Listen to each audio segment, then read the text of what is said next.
Okay, today we're doing a deep dive into some really foundational hardware, the kind of stuff that makes high-speed data, well, possible. We're talking about fiber optic couples and connectors. The unsung heroes of the network. Exactly. Okay, let's unpack this. Our mission Yeah. is to really get inside one specific component, the Thor broadcast, FPLC-1x2. We want to understand how these little boxes split and connect light signals so reliably. And that reliability is everything. I mean, this technology is absolutely essential for signal distribution. If you're working in broadcast or any high-stakes data environment, you just can't have signal degradation. So let's get into the specs on this FPLC-1x2.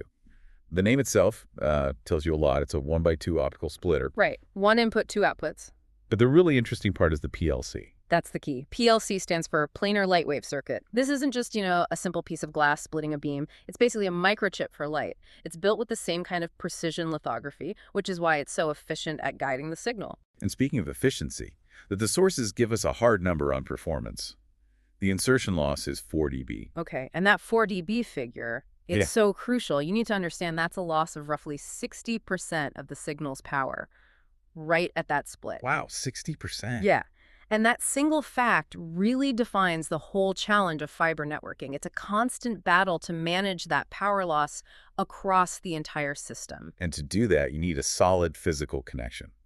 This specific model uses SCTC connectors. Here's where it gets really interesting. Because of that choice, SDPCC, it opens up this whole world of different connector standards. It does.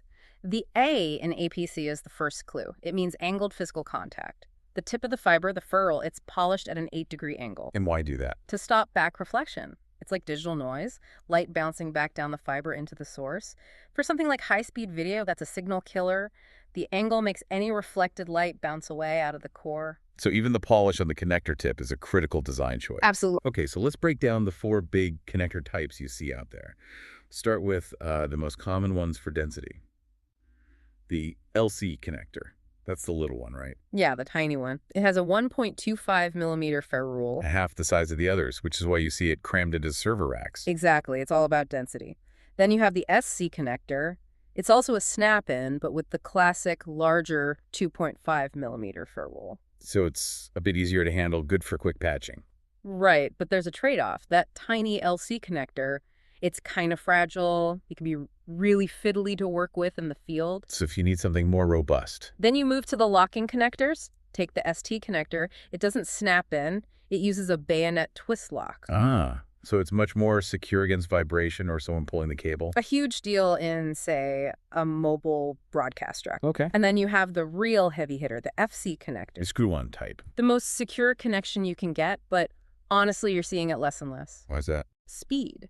Installations just need to happen faster now, so the snap-in LC and SE connectors are usually preferred unless you absolutely need that screw-down security.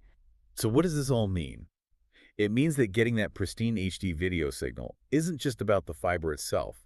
It's about the combination of a precision PLC splitter and the right, say, angled polished connector for the job. Exactly. And you have to remember, this 1x2 splitter is just the beginning, the simplest version.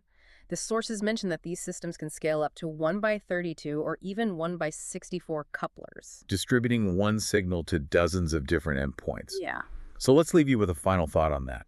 Think about that 4 dB insertion loss we talked about for a simple 1-to-2 split. What are the engineering challenges when you scale that up to a 1x64 splitter?